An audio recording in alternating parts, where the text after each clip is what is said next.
Good morning, everyone. Good morning, good morning. It is Tuesday.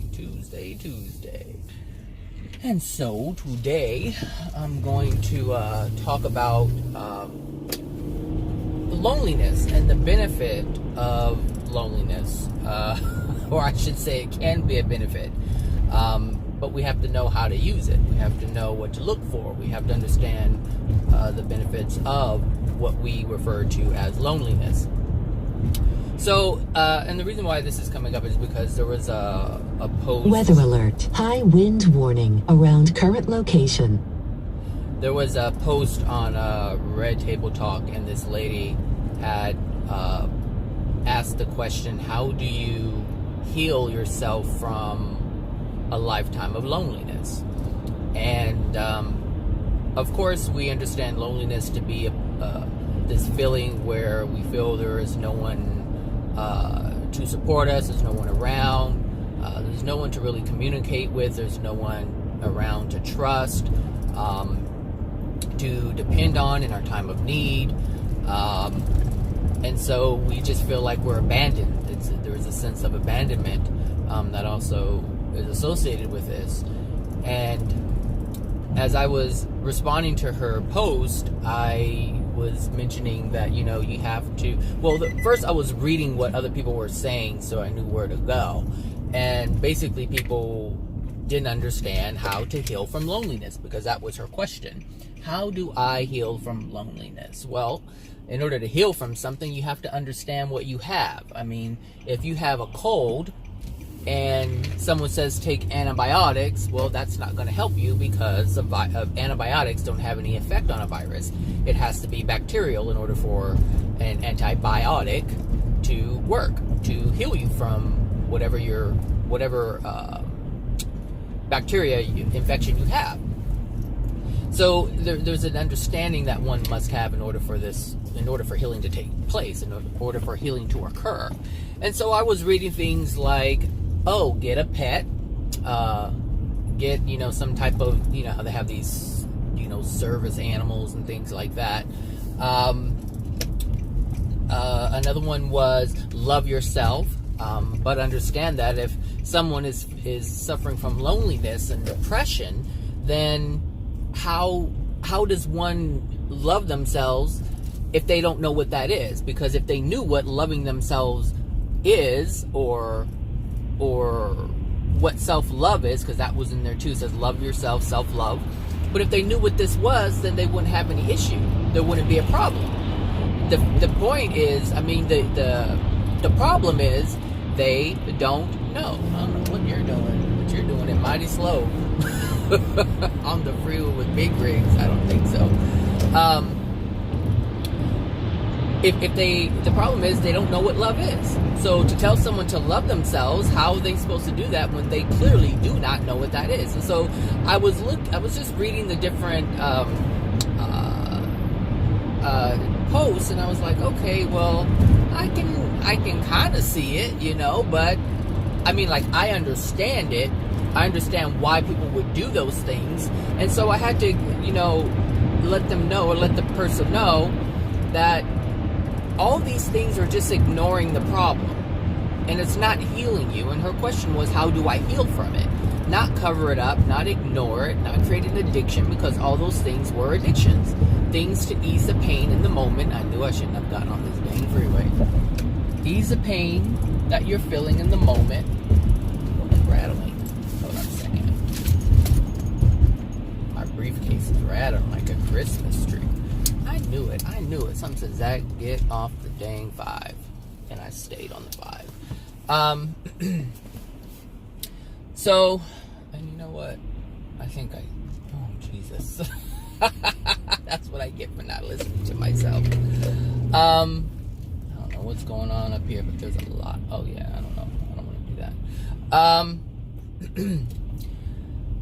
So anyway, those things were being presented, and so I let the person know, you, in order to heal something, it's like a splinter. You guys know I use this analogy all the time.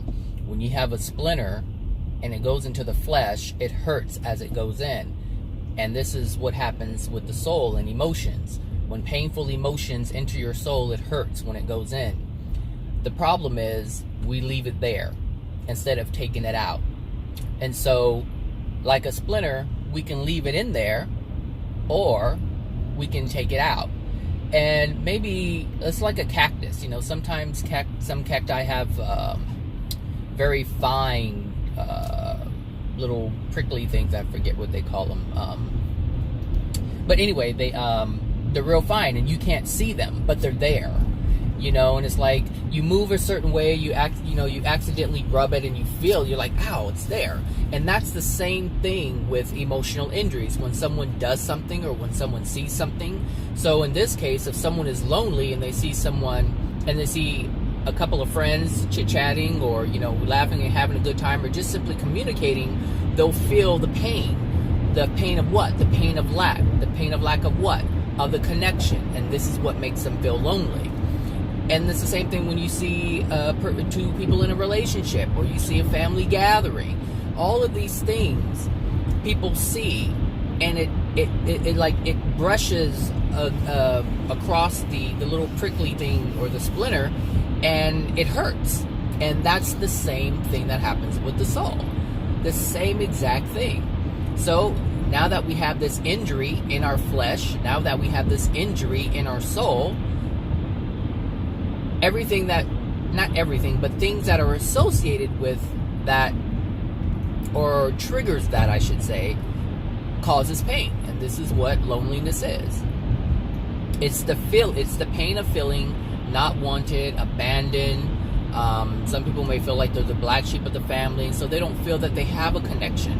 And it's just a lack of connection with people. And not just a connection, a loving connection. Because we can be with someone, in front of someone, and still feel lonely. You can be in a relationship and still feel like you're completely alone. Just because someone is there doesn't mean that you're going to feel like you're supported. It doesn't feel like you can trust them. You don't have that sense of stability. You don't have a foundation created. It's just company. And you can, like I said, you can still feel alone and feel lonely and have company. That is absolutely possible. And as I was thinking about making this video, I was thinking back on my childhood and the lack of connection that I had with my mother, because it was just me and her for a long time. It was just me and her. Like, my older brother and sister were already gone. So like I said, it was just me. And so that didn't mean that, you know, we had a connection. There was literally almost no connection. No connection, because my mother was too wounded to show any love. Now, that doesn't mean that she didn't cook for me, she didn't care for my physical needs, but emotionally, she was bankrupt. She couldn't give that. She couldn't show it. And the reason why is because she didn't receive it from her family. She didn't receive it from her mother, she didn't receive it from her father, and she didn't receive it from her brothers and sisters. So when you look at that, the lack of love that she had, the lack of, or the loneliness that she felt, which is why she found, or she tried to find the connection with others, you know, and because of the pain she had in her soul, she kept attracting these men who were basically worth shit. And the only reason why that is because of her soul condition. Her soul condition disallowed her from attracting someone who was loving, because she didn't have that. She had pain from the lack of love, and this is what causes the loneliness. So I know towards the end of my mother's life, as she was in her 40s, I realized that she was lonely. That I realized. But she was always lonely, and she was trying to fix this. She was trying to correct this by finding it in her husbands, the men that she had met, and, you know, friends that she had made. So, you know, just because, like I said, just because you're with someone does not mean that you have a sense of trust, a sense of being. You can actually feel very, very lonely, or very, very alone. Because I do remember experiencing that. Like, I knew I had a mom, but there wasn't any connection. There wasn't a loving connection. And I interpreted her taking care of me, or I should say my physical needs, as love. And that's not what it was. I understand that now. But anyway, back to this lady. I was explaining to her, about the emotional injuries.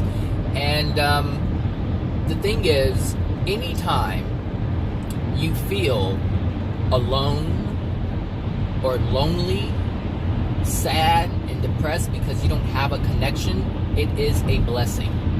And the reason why it's a blessing is because those who assisted in your painful experience of feeling lonely or abandoned or rejected, how they benefit you is because they're showing you that's not, I guess you can say this, how should I say this?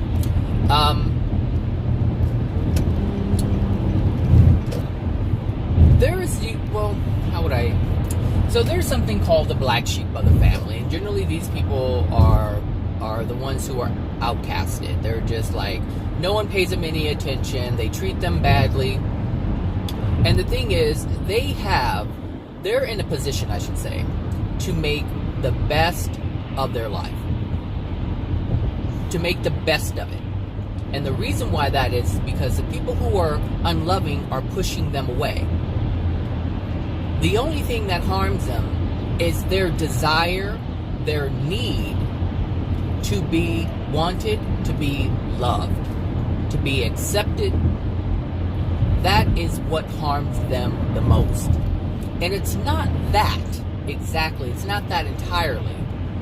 It's that they're seeking the desire of acceptance, or they're having the desire to connect, or they're having the desire of acceptance, but they're seeking it out from people who are incapable of doing it. That is where they go wrong. That's where I went wrong as a child.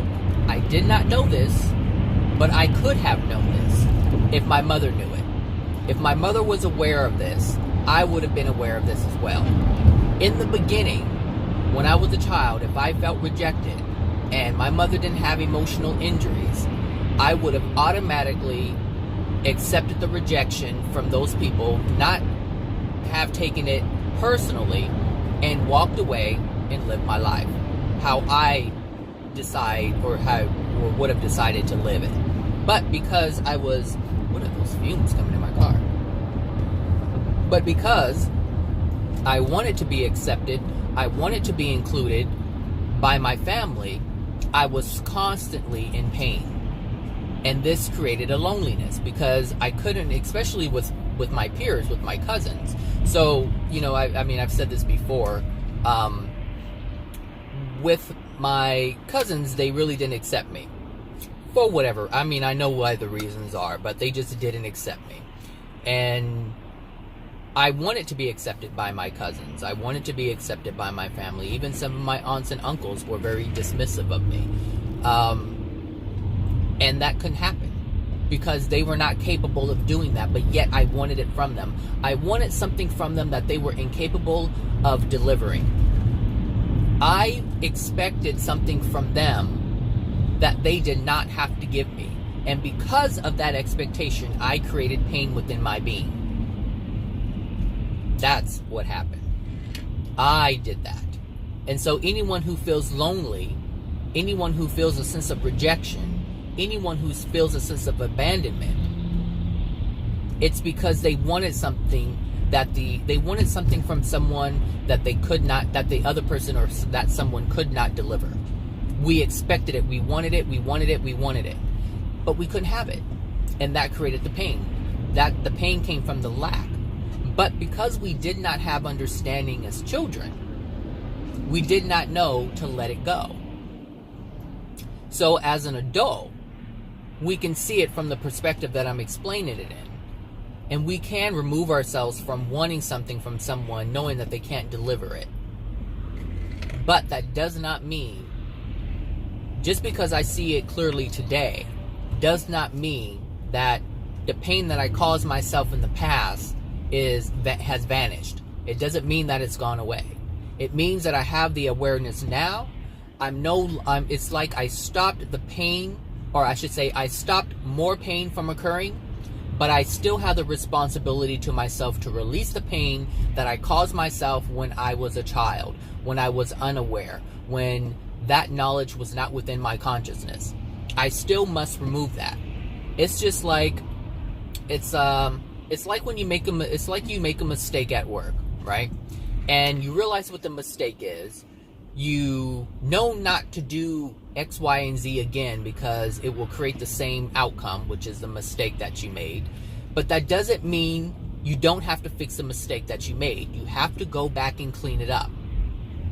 If you pour a glass of milk into a glass and you fill it up to the rim and you walk and you spill it, you now know I filled it up too high. I can't make this mistake again. So now you know not to fill it all the way up to the top. But that does not mean you don't have to clean the milk up that you spilled from your lack of not knowing. And that's what we have to do with our emotional injuries. We have to, number one, stop creating more or allowing the more in by creating pain for yourself, because all pain is coming from an expectation that's not met that you have. When you have understanding, then you don't expect anything. And if you don't expect anything from anyone else, I should say, you can expect a whole lot from the Creator. You can expect a whole lot from the universe. But the universe is not a soul. And the Creator is willing to give you any and everything that you desire in love. So if you desire a connection, if you desire love, if you desire some type of communication with someone, if you desire people you want to be able to trust, then the universe and God can deliver that to you. But you must give up the idea of expecting it from someone specifically. Allow the person who is trustworthy to come into your life. You don't pick the person. You can't pick the person, because if you decide you want to pick this person because of whatever reason, and they're not that, then you have now placed an expectation upon that person. And any expectation upon another human being, upon another soul, is unloving. You must allow the freedom to happen. You must allow free will to be the thing that prevails for that individual. And if they want to be a liar, then you allow them to be a liar. You just can't get any trust from them. You can't get any honesty from them. Because if you expect that, if you expect honesty, if you expect trust, you will be disappointed. And that is your penalty. That is my penalty. That's everyone's penalty on the planet. If you expect something from another and they can't deliver it, the only reason why you're feeling the pain is because of the expectation that you place upon another human being. And if you place an expectation upon a human being, then you're not allowing them to exercise their free will, because you want them to act with the will that you have for them instead of their own free will. And this is where the loneliness comes from, because of all these expectations. So you have an expectation that your mom will love you and take care of you. You have an expectation that your dad will love and take care of you. You have an expectation that your brothers and sisters will love you and be there to support you. You have an expectation that cousins and aunts and uncles will be there. You have an expectation that maybe managers and supervisors will be there. You have all these expectations placed upon people. But you're not understanding that they're all individual human beings in various soul conditions. And there are some things that they cannot deliver because it's not within them to deliver. So we don't recognize the pain that they're experiencing. And that's unloving. And this is why we get the feeling of pain. And you do this over and over and over and over and over again, and you will constantly experience your disappointment. Constantly. You will always be let down. That is the way of it. So if you learn, in this now moment, you learn you have to let go. You have to release yourself. If you can learn this, then you stop creating pain for yourself. But, like I said, you have to get rid of the emotional injuries from the past. So if you're 39 years old, and for the majority of your life, let's say 37 years, you've been rejected, or 38 years, you felt unloved and rejected, because even though you can't talk, you can still feel rejection. You can still be a 1-year-old and feel like nobody is around when you're crying and you want this and that and the other, and your mom or dad is like, go outside and play, or here, play with your toys, sit in your playpen and do this while I go do what I need to do. That means they're not taking time to invest in you, and they're the ones who actually had you. And so, yeah, you will feel abandoned, because it's instinctual for the soul to be included, to feel love. That is the primary basis of the soul, to love. That is what the soul is made of. It's what the soul is made in. It's imbued within the soul. So that's why you want to love. And this is why you feel so much pain. This is why I feel so much pain. This is why the whole freaking planet feels so much pain. Because they want to feel loved. And the result of not having that is pain, disappointment, rejection, feeling outcasted. When you don't have love, you feel all these different feelings. But it's all one thing. It's all due to a lack of love. Whether someone doesn't want to hear you, I mean, if you were perpetrated as a child and nobody wanted to hear you when you try to speak up, you feel like no one cares. You feel alone. No one's there to support you. So the reasons can be many, many, many, many, many reasons. Many reasons. But if you're feeling this, there are reasons. You're going to have to find them. You're going to have to go back and feel it. Because just like the analogy that I used with the little prickler thing from what do you call the cactus, or a splinter from a piece of wood, whatever. When you have that in your soul, or when you have that in your flesh, I should say, and you try to pull it out, it's going to hurt. It's going to hurt. It hurt going in. It's going to hurt coming out. Because you weren't paying attention to what you're doing. You're not paying attention to what you're doing. The thing is, like, I've had so many splinters growing up, meaning with real wood.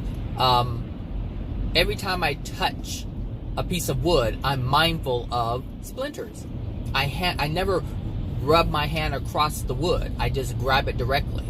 If I see that it's old wood, I usually don't even touch it. If it's new wood, I'm still very careful with it. And this is what we must do with emotional injuries. We must be aware of the potential. We must be aware, because here's the thing. Just like I can be aware of splinters coming from wood, there's certain type of wood you're more cautious of. Like if you see some old 50, 100-year-old wood sitting there, there's a high probability. There's a high probability that you're going to get a splinter. The probability is extremely high. And that's just looking at the piece of wood. Well, you can do that with an individual too. You can do that with other souls. You can look, you can see, you're like, hey, this person's degraded. I can't really trust this person. There isn't much honesty I'm going to get out of them. So therefore, I don't expect it. You see the expectation there? I just remove the expectation because I know that that's not a possibility for that person. They're too degraded. And so like I do with the wood, I leave it alone. There's no reason for me to touch that. It's too degraded. It can't serve me. It can't serve my well-being, but it can injure me. And I see these people all the time. All the time. I work with them. That's mainly the people I hang around with because I'm just too busy. And I don't have the same friends or the same people in my life that I used to. And I haven't created or forged any more friendship bonds, if you will. And that's a good point too. Hopefully I can come back to it. But yeah, when you look at someone, you can tell if they're going to disappoint you. And so if you can see that these people will disappoint you if you have an expectation, then that should tell you, you need not do that. You need not do that. And this is the thing. You're going to have to learn this first. You're going to have to, here's the thing. We are so used to placing expectations on people. We are so used to doing that. So to get into a space where we don't have expectation, it's going to take a long time. For most, it's going to take a long time because it's so ingrained into our being to expect this and expect that. We live on outcomes, based on outcomes, and when we expect people to produce a certain outcome, that's what we do. And that's what you're going to have to do at first, is you're going to have to start looking at who you can put expectations upon and who you can't, because it's going to be difficult to not place expectations on someone right off the bat. So you're just going to have to learn how to feel people out. And I don't feel, and I probably still do, place expectations on people, but what I do is I feel it out. Is it a raggedy piece of wood, or is it a good piece of wood? Is this person metal? Well, I'm not going to get any splinters at all. Or is this person one of those 100-year-old fence boards that just has potential splinters no matter where you touch it? So no matter where you interact or how you interact with this person, they're going to cause you pain. They're going to cause some kind of emotional injury. So yeah, you can talk to someone and share your whole life with them, and then they can turn around and use it against you. But it's because you didn't realize they were just raggedy board. You didn't realize that. And because you want them to get, or you want them to give you what you want them to give you, which is an expectation, now you must be burned, because expectations are unloving. So basically what I do is I say, okay, I see you, you're a liar, I can't trust you, you've been lying to this person this entire time, so I would be foolish to think that you wouldn't do me the same way. And so I look at the situation, and so I'm like, okay, I don't expect anything from you. You know what? If you're honest, you're honest. If you're not, you're not. But I don't place an expectation upon you. I just don't. And then there's some people where you want to, like for instance, the new CEO that we have, completely different. But I cannot have any expectations. I cannot expect her to do what I feel she should do for the agency or for the employees. I can't expect that. Would I like to see something in a positive direction? Absolutely. So if it comes, accept it. If it doesn't, it's okay. Because if you knew anything about the agency that I work for and how we've been functioning for years, for me it's been about 15 years, then anything that's positive and loving is welcome. It's like, okay, if not, hey, I understand how to function without it, but I shouldn't put an expectation upon anyone to deliver that to me. It's something that I want to see. If I want to see something, then I need to create it for myself. And I actually did that at the workplace the other day. I created something for myself. I wanted to see a change, and I made a change, and that was it. And I didn't ask anybody to do it. I didn't ask anybody to help me. I just did it myself. And that's what you have to do. You have to take it in your own hands and make the change that you want. It's like clay. The reality that you experience is like clay. You can't expect someone to make something that you want. You can ask someone to do it, but they may not have the same vision that you have. They may not have the same ability that you have. And this is what I mean. You cannot expect anyone to deliver something to you, because everyone has a different soul condition. They have different limitations. They have different abilities. Some people have abilities that you don't have. Some people have a vision or visions that you don't have. But your vision is what you want.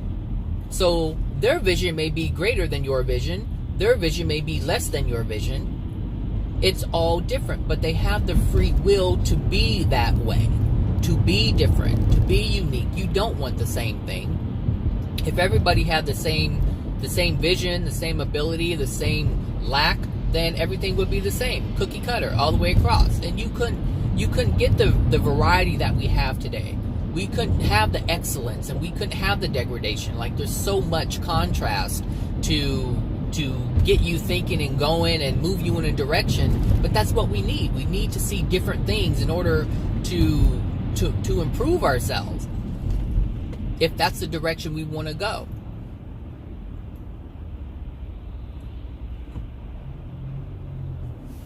We have to, and that's what I'm saying. When you So going back to how I started out the video, if you are feeling lonely, if you feel like the black sheep, if you feel like no one cares, if you feel abandoned, count this as a blessing.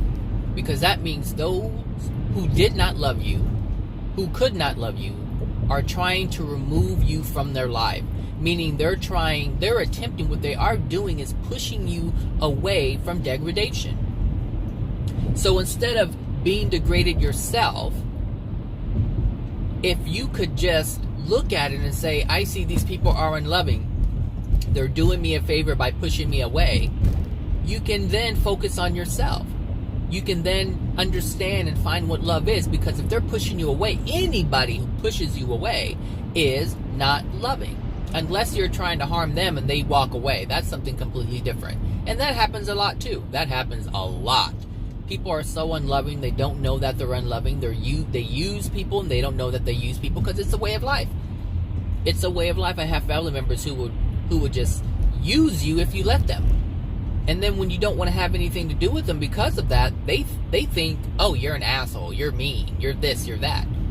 And that has nothing to do with it. It's like, I can't allow you to use me, so I have to step away. And I know you may have hurt feelings behind it, but that's because you are placing an expectation upon me. And you're not allowing me to have my free will. But I'm taking my free will. That's the difference. So just as you have expectations, other people have expectations. But the thing is, do not accept anybody's expectation. If you accept anyone's expectations, you are not loving to yourself. If you accept anyone's obligation, like if someone feels that you should be obligated to serve them or do this for them, don't accept it. If you're not doing it in love, then don't do it. If you're not doing it in love, don't do it. Some people feel pressured, they feel obligated. Don't do it. If you feel any pressure, if you feel any obligation, that is the sign for you to check yourself. Check yourself, because something is off. Really off. Completely off. Because if you feel obligated, if you feel pressure, that means it's not of your desire. It's not of your will. And so, you must find out, why can't I do this for myself? Why don't I have the ability to freely say no? Because some people can't say no. Some people cannot say no. I know I had a problem saying no growing up. I didn't know how to say it. I don't know how to say no. But I do now. I just didn't know how to say it when I was younger. Which is why it was continually perpetrated, because I didn't know how to say no. I did not know how to say no. I used to do things for everyone else and put myself last. I used to be that person, and I got it from my mother. Because that's what she did. Because she was rejected by her family, because she didn't have love, because she didn't have that connection, she was trying to remedy her loneliness by doing other things for other people and leaving herself last. That's why we grew up so goddamn poor, because she would give everything away because she wanted to be recognized, she wanted to be loved, and she couldn't get that from, even though that's what she tried to get, she could not get it from anybody else.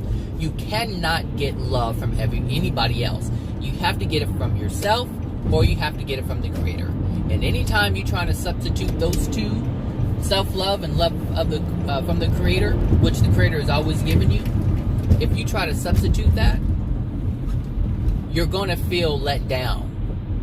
And the reason why is because if you're expecting love from another human being, you're placing an expectation upon another human being. That is a violation of their free will to give you love if they should choose.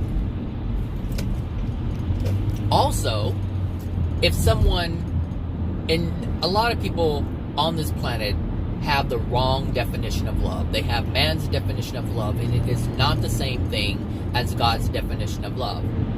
And this is evident by all the times you felt like someone loved you just to be disappointed later on. What you thought was love wasn't love.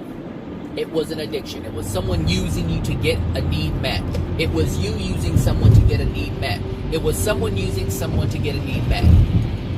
And so when you do this over and over and over and over again, you're gonna get disappointed. You're gonna get hurt. You're gonna feel like, dang, I can't trust anyone. Dang, love hurt me, when it was never love to begin with. People say that all the time. Love is painful. It's not painful. It was never love to begin with. You wanted it to be love, but it couldn't be love. You wanted it to be special, but it wasn't. It was an addiction. And when you finally realized it, it hurt. Because reality, the truth, will expose... let me see, where am I going? 110, 650... 110? It still says 110. Alright, 110.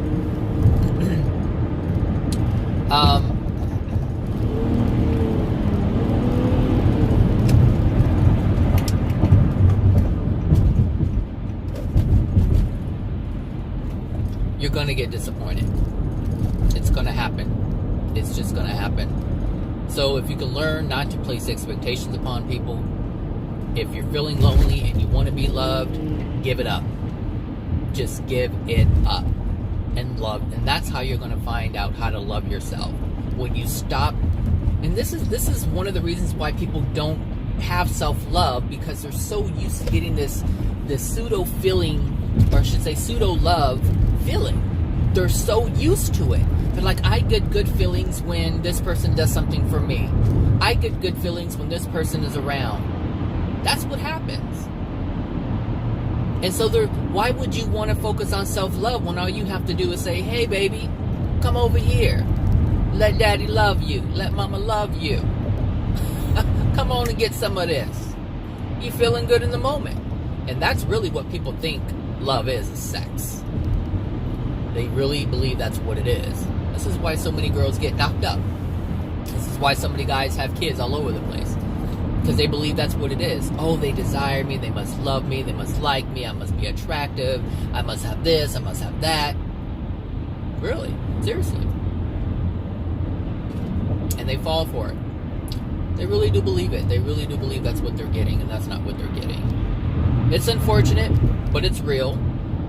It's unfortunate, but it could be fortunate for you if you allow yourself to see what's happening to them and use that knowledge for yourself. You can see when someone's being used. You can see when someone has a vision for themselves. You know, they want to do this, that, and the other when they grow up, and then they get knocked up at a young age, and now they have a child, and now they have to abandon their dreams. You can see that. You know, look at the sadness. Look at the depression. Look at how angry they are. Look how frustrated they are. Pay attention. Pay attention. And if you see that, if you're young enough to see it before you even get into this situation, then make a different choice. Understand what's happening. I think it's so important to... Do I have money? Let's see, do I have money? I want to get breakfast. Do I have money? Let me check. Probably not. Just went to the bank. Put all my money in there. Do I have enough? Yes, I have enough. So I will end this video pretty soon so I can order my breakfast. Actually, I'm going to do that right now. Okay, I'm back. So, what was I saying? Okay, I mentioned that. Oh, there was something. I knew I was going to forget it. So, I don't know what I was going to say, but I'll just say this. If you are in this place of feeling lonely, allow this to be the sign that you have been ignoring your entire life. Allow this to be the sign that you see today that you have not been able to see your entire life. Anyone who pushes you away is not loving. And the reason why they are unloving is because they can't be anything else. They cannot do it. They don't know that it's even happening. Their rejection of you their rejection of anyone is an unloving thing to do. And they can't fix it because they don't know what's happening. But today, you have the potential to understand something that you did not understand before. To understand that your pain is because you're accepting their degradation. Because of your desire to want to be loved, to want to be accepted, your desire is so strong, you're willing to accept it from anyone. Meaning you're willing to accept anything from anyone. And that's what you have been doing in your entire life. You have been wanting acceptance so bad, a connection so badly, that you were willing to accept it from the most degraded souls out there. And because of this, you accepted their energy. You accepted their hatred. You accepted their rejection. You accepted their pain that they don't even know they have. That's what your pain comes from. The acceptance of someone else's pain. So you have to learn how to love yourself by not accepting that. And so you're going to have to let go of the pain that you have, in addition to stop creating more. You have to do that. If you want to heal, you have to do that. You want to be loved by mom, but mom's incapable of love? You have to let that go. I'm not saying you have to dismiss mom. I'm not saying you have to do any of those things. I'm not saying you have to dismiss dad, you have to dismiss grandma, you have to dismiss brother and sister, but what you do have to do is excuse yourself from the abuse. That's not dismissing anybody. You're removing yourself from the abuse. So instead of grabbing a hold of that old wooden plank with umpteenth million, thousand, hundreds, whatever of splinters on it, you just let it go. Look at it from afar. Understand that you can't be involved with it like that. And keep going. Just keep going. Love yourself. Do things that you love. Find things that you enjoy. And sometimes people are so lonely and they're so depressed to the point where they don't even know what they desire anymore. They don't know what they like anymore. And the reason why is because they've been so focused on everyone else around them in their lives that they don't know what they like. They know what everybody else likes. They know what their desires are. They know what their goals are, but they don't know what theirs are. And that is proof that you have not loved yourself. You have put the focus on someone else. You have put someone else before yourself. And that's their job. It's their job to put themselves before anyone else. And it's your job to put yourself before anyone else. And it's my job to put myself before anyone else. And if every single person did this, then there wouldn't be any codependent relationships that would need to be had. None of it. You would not need anyone because you would have all that you need yourself. And if you look at it from that perspective, if you understand that if you were focusing on you and they are focusing on them, I'm focusing on me, and I'm loving myself, they're loving themselves, you're loving yourself, why do you need anyone else for love? You don't. And the reason why that is because you can't get it. The universe is set up in such a way where you cannot get it like that. You can receive it from someone else, yes you can, but it's something that's coming from outside of you. It's something that you receive in the moment, and that's it. But it cannot sustain you. That is the difference. It cannot sustain you. Someone else's love cannot sustain the love in your soul. They can do nice things for you. You can have beautiful experiences if they love you, if they have love for you, I should say. If they have love within themselves and they want to share it, then you benefit from it. But understand, when they walk away, it then ceases. Whatever you thought you were getting or whatever they were given to you in love, it cannot be sustained, because at some point they have to focus on themselves again. And the thing is, when you live in love, you do things out of love. It's like they're not doing anything because there's a lack and there's something that needs to be filled in. They're doing it because they have so much love to give, and it feels good and gratifying to do something for someone else.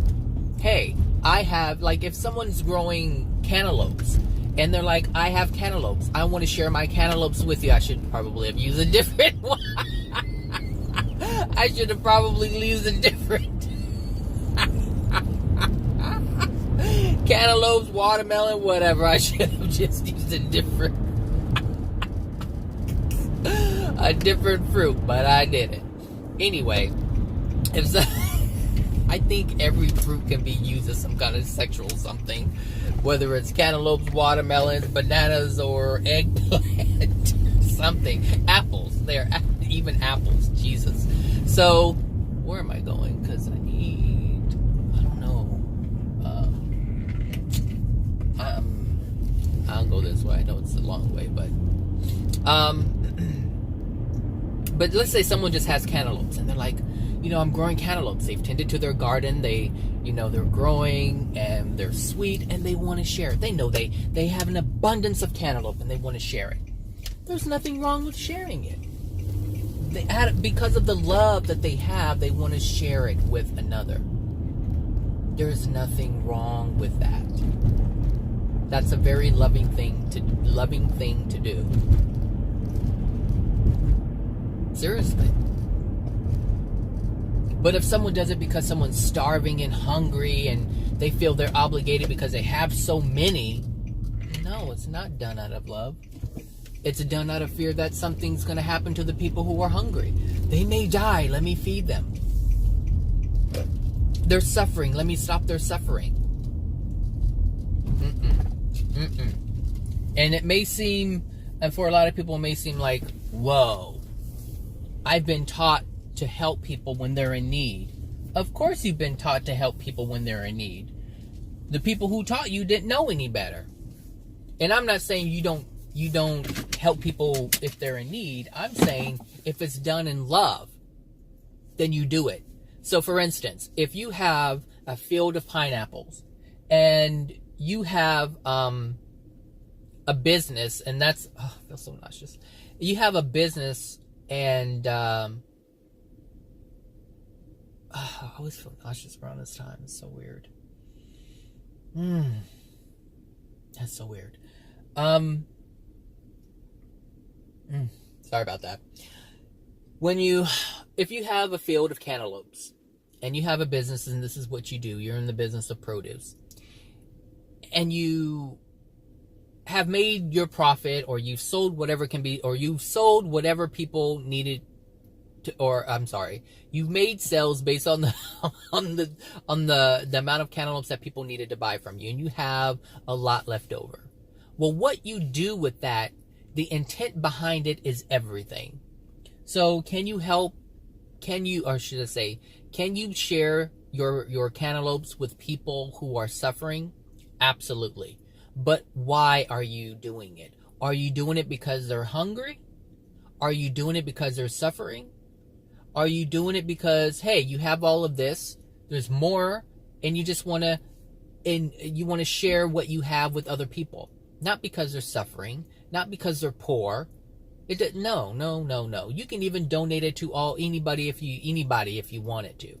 Just because you have it, you don't want it to go to waste. You know that love is what allowed you to have it in the first place, and you want to share with it. You don't want to be so selfish.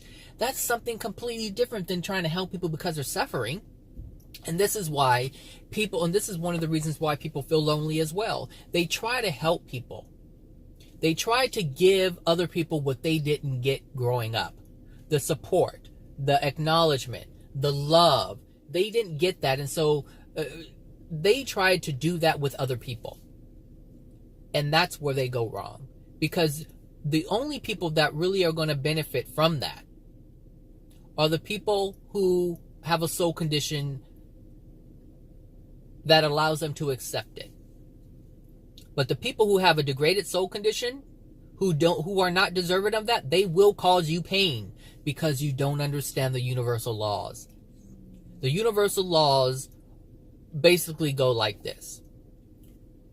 God is trying to correct the souls who have been degraded. God is trying to show people who are degraded, show his children who have veered off the path of love, to bring them back. And God does this through life experiences.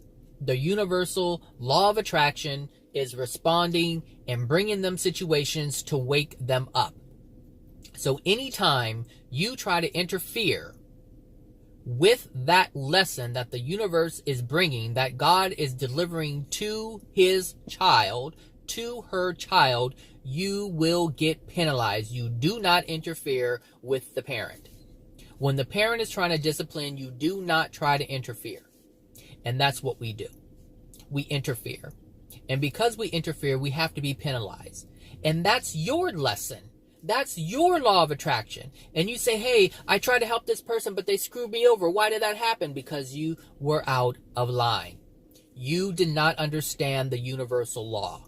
You did not understand what was happening to the person. You did not understand the suffering that that person is going through. And so because you don't understand, now you have generated a law of attraction event to show you where you went wrong, to show you the mistake that you made, to show you that you have filled that glass of milk up too high and you started to walk and now you made a mess. Don't do it again if you don't want to take the time to clean up the mess. That's how it goes. Just like that. It's so simple. It doesn't have to be complicated. It's not complicated. It's really easy to understand.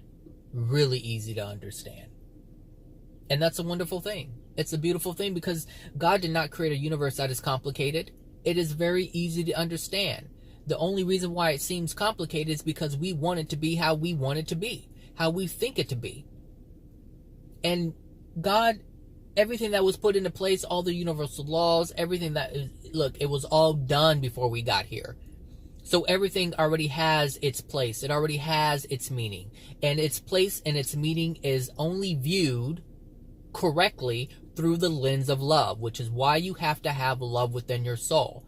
Because that which dwells within your soul is that which is that which will filter what the soul sees. If there is cloudiness within the soul, if there is degradation within the soul, you will only see cloudiness and degradation. You cannot see the clarity. You cannot see the structure of the universe. You cannot see the truth of the universe. You cannot see the truth of the planet. You cannot see the truth of you. You cannot see the truth of other people. But as you allow love to come into your soul, you are able to see clearly, because that's what love is. It's clarity. It's truth. It is love. It is what it is. Point blank, period. That's a beautiful thing, people. Because from this point forward, if this is your first time hearing this, you now know, if you see things in a manner that pisses you off, it's because you're looking through a cloudy soul. You're looking through a filter that is placed on your soul that is degraded. Have you tried to put on some sunglasses or put on even regular glasses and it's all smudged up with oil and everything's blurry? It must be clear. It must, whatever film you have, whatever residue, whatever buildup, whatever gunk you have on your glasses must be removed in order for you to see clearly. Otherwise, you're distracted. You're like, this is blurred and that's blurred. And as you say things are blurred, you cannot see what really is on the other side of you. So I had a coworker, the CEO had come over to our building for the first time. And she came peeking in the offices and, it was basically in shambles. And she went to, people's offices and whatever. And I was shredding some paper that I had. And then she had went to a person's office and she was looking in, peeking in the door or whatever. And then she said, okay, okay, and the person took it negatively. she took it in a way. Hold on a sec.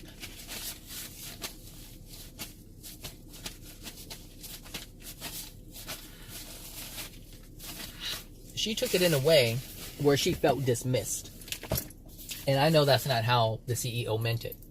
The CEO meant like, okay, she popped her head in, but the CEO knew that she was distracting the person from her work.